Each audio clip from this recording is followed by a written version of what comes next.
Hi guys! Okay, so welcome to my January wrap-up. I'm so excited. This month I read a total of 9 books, which I feel like it's a pretty good amount of books. And yeah, so we're going to get into them. I'm going to go through them in chronological order as I read them throughout the month. I'm going to tell you the writing and a little bit about each book and my feelings about them. And yeah, I unfortunately only have one physical copy of one of the books that I read. I read all of them on my Kindle, but I did buy one of them afterwards because I liked it very much. You'll see in a bit which one it is. So, I started the month with a banger, honestly. I read Lights Out by Navesa Allen and I gave it 6 stars because I listened to the audiobook and oh my god, you need to listen to the audiobook. Like, please listen to the audiobook, do yourself a favor. Just if you like dark romance but you don't like them too dark, because if you're expecting like a really dark romance, this is not gonna be your vibe. But if you want a good dark romance with relatable characters and funny as fuck, like I laughed so much listening to that book. The male reader does it so well, and it's honestly one of the best audiobooks I've ever listened to, and I've listened to a couple of produced ones that are great, but this one, oh my god. So I gave it 6 stars just because of the audiobook. It's not usually my type of story. I usually don't enjoy dark romances so much, as you will see, because I read 3 other dark romances this month and I did not enjoy them as much, but this one, the audiobook narrator was so good. So just listen to the audiobook and have a good time. Honest. Then I read 3 books out of the Legacy of God series by Rina Kent. I read them in no particular order. I ended 2024 with reading God of Malice, the first book in this series. And then, because I enjoyed the audiobook of Lights Out so much, and I was doing crochet at the time, I wanted to find another dark romance audiobook. So I found I couldn't get the audiobook for neither the second or the third book in that series, but I could find the audiobook for the 4th, which is God of Ruin, if I'm not incorrect. Yeah, God of Ruin, and that's the story of Landon and Mia, and I gave it 3 stars. I could not stand Landon. Like, I hate him so much. Why did Mia fall for him? I don't understand the romances of that saga. That's what I meant. Like, I enjoyed Lights Out so much, but then I read The Legacy of Gods and I was like, what is this? So I listened to the book for that one, and I did binge read it in a day and a half, and I did have a good time with it, but I didn't connect to the book enough, so I gave it 3 stars. And then I was like, okay, maybe Landon is just not for me. So I went back to book number 3 and I read God of Wrath, which is the book of Jeremy and Cecily, because when I read about Cecily and Jeremy in the other books, so in the 1st and the 4th, I did like them. So I was like, okay, maybe I'll enjoy the book more. And I didn't. I gave it 3 stars again. Did not understand the chemistry between those people. And then I decided to give it a final try and read God of Fury, the 5th book, which is Nikolai's and Brandon's book. It's the only romance of that universe, and I did like that one better. I don't know why. There was more character build-up with them. I just felt that we get to know more about Brandon, more about Nikolai, their past, why they are the way they are, and the problems they had as a couple, like the things that they were preventing them from getting together, made sense for me. Like, I could see that happening in the real world, you know, whereas with Jeremy and Landon, I was like, okay, I don't know, I really didn't vibe with them. So I ended up giving God of Fury 4 stars. And then I should also say that I read God of Fury, and the next book that I'm going to be talking about in a 24-hour readathon. So they are all pretty messed up together in my mind.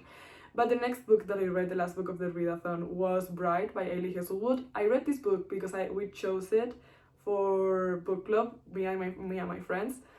And I wasn't too excited to get to it when we picked it up, because when we chose it for book club, because I read the Love Hypothesis like 3 years or 4 years ago, and it was good, but it's just not my style. So I wasn't too excited to read Bright, and oh my god, was I proven wrong. I had such a good time with it. I enjoyed it very much. It's about a vampire, but she doesn't know much about how, well, in this universe there are vampires, humans, and werewolves, and she's a vampire. But she doesn't know much of how this universe works, because she was raised in the human world, or with the humans. And basically she is called back to her family because she needs to marry the leader of the werewolves in order to make peace, to prevent war. And it's their love story, but it's also her realizing where she belongs. And I don't know, I liked her very much. I really liked the male character as well. I really liked the world, well, the world building, there's not much, but I did like how it worked. And I had a surprisingly good time with it. I laughed while reading it a bunch of times. And when a book makes me laugh, I'm just all there for it. So I ended up giving it 4 stars. Again, as with God of Fury, I enjoyed it very much, but it's just not my style. So even though I had a really good time with it, I am not obsessed with it. It's not my favorite, but I would recommend it. And then, after the readathon, I decided to go back to Sanderson. I had yet to read The Lost Metal, which is the last book in the Mistborn series.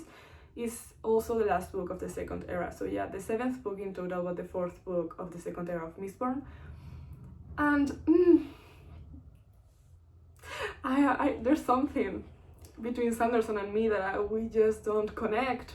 I wasn't a big fan of the first era, and I read that all the way back in July.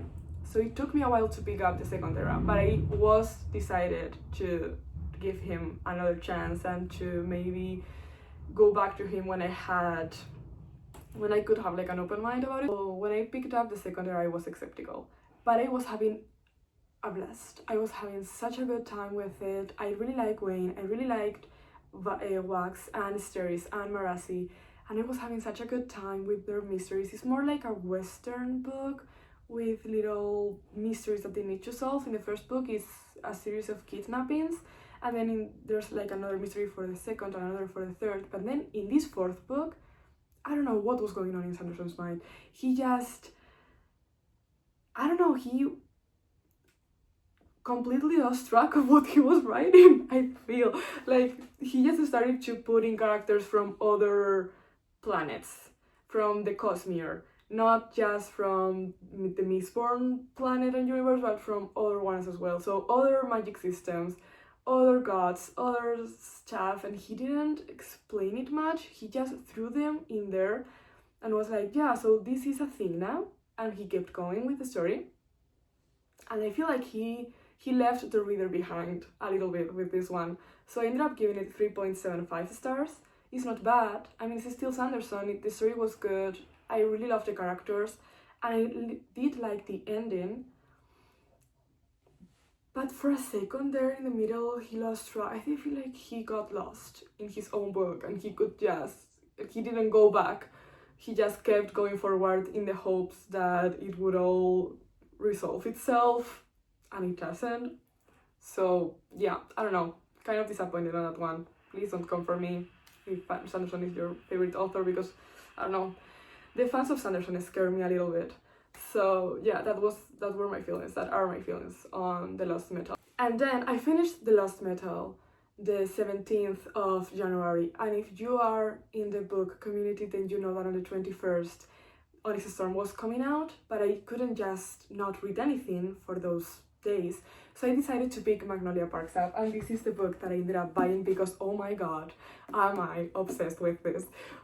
I honestly picked it up thinking that it was going to be a quick read, contemporary romance, that I was going to have an okay time with it. Same thing as with Bride or with God of Fury. I was expecting a palette cleanser between Sanderson and Rebecca Yarros, something that would get my mind out of Mistborn in order to get into the Fourth Wing mindset. And was I wrong? And am I happy that I was wrong? Oh my god, I gave it 6 stars. It's so good. It's so good. I really like Jessa Hastings' writing style. There were some sentences here. I was so sad that I was reading this on my Kindle and I couldn't annotate. Well, I could annotate, but you know that I wasn't annotating a physical copy of it. That as soon as I finished it, I ran to the bookstore and got one for myself, and I will reread this in the future. I am actually currently reading Daisy Hates. There's just no way that I'm finishing it. I mean, today, January ends today. They're filming this, and there's no way that I will be finishing that book today. But I will keep reading this universe. I'm in love with this. I both love and hate them so much. I was destroyed by this ending. I did not see it coming, and yeah, please pick this up. Like, if you like messy relationships, I feel like if you like The Seven Husbands of Evelyn Hugo by Taylor Jenkins Reid, you will like this very much. Like, if you liked Evelyn's and Celia's, I think she was called Celia, right? The Seven Husbands of Evelyn Hugo. If you like the relationship, you will like Magnolia and BJ's relationship. They give kind of the same vibes, same toxicity, but in the sense that I love you so much that I can't live without you, but you hurt me, so I cannot forgive you. Like, I cannot move past this, but at the same time, I cannot move on from you. Chef Kiss. I loved it so much. Really, read this. Please, run. So yeah, had a blast with this. And I finished this on the 21st. And you know that the 22nd, the first thing I did as soon as I woke up was download Onyx Storm on my ebook and read that. And I gotta confess here that I was so lost throughout that book. Like, there were so many names, like characters being thrown at me, and there are people, I've seen TikToks of people that agree with what I went through, like they experienced the same thing reading it, and then people that do not agree at all, that it was confusing or whatever. And I think it depends. If you have an easier time memorizing names and remembering people and events and everything, then that's okay. Like, Onyx Storm will be okay for you. But if you have a hard time remembering people's names, then you will be lost throughout that book. At moments, like not throughout the whole book, but there will be times where you will be questioning if you are actually smart or what the fuck's going on. And I did have to see a bunch of TikToks about that ending, because what was that ending? How could she do this to us? Oh my god. But I did have a really good time reading that. I mean, how could I not? I love Shaden, I love Violet, I love Ridak, I love everybody in that book, the dragons, the dynamics, everything, the journey, the romance, the plot, everything. So I gave it 4.25, I think, just because, yeah, I was kind of heartbroken throughout the whole book, and that's maybe my issue. I always read series back to back. I do not take pauses in the middle of them.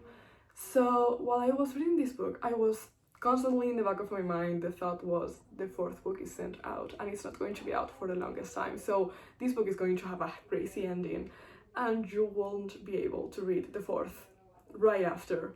And that broke my heart for a little bit. So I don't know. I had a really good time, but I couldn't just let go of the idea that I wasn't going to be able to read the next one as soon as I finished. And I have a really hard time with that.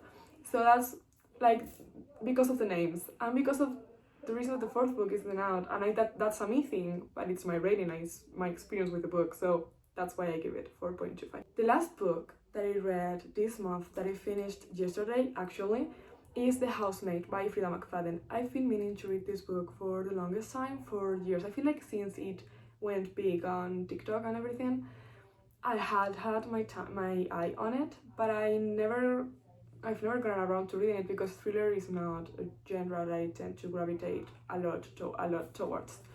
But after Onyx Storm, I need something quick, easy, simple, that would grab my attention, that would keep me reading, because I could feel the reading slump coming after that book. And I'm really happy that I did read it, but I gave it 3.5 stars. It was okay. It's an okay thriller. I kind of wish that more had happened in the book. Yeah, so those are the 9 books that I read in January. I'm currently reading Daisy Hates, as I already said. That will be my first book of February. And I do think that overall it was a good reading month. At the beginning, with all the dark romances, I was kind of getting to a reading slump with the three Rina Kent books. She's just not for me, and that's okay. But Bright saved me from the reading slump from Rina Kent, and then Magnolia Parks saved me from the reading slump that I was feeling coming by reading The Lost Metal. And then The Housemaid saved me again after reading the Onyx Storm. I'm hoping that for the rest of the year I won't be on the verge of a reading slump constantly, because I don't know if I will be able to pick up great books to get me out of it right after it. So yeah, hope you liked the video. If you did, give it a thumbs up and subscribe or leave a comment or whatever. And I'll see you all in the next one. Bye! Mwah.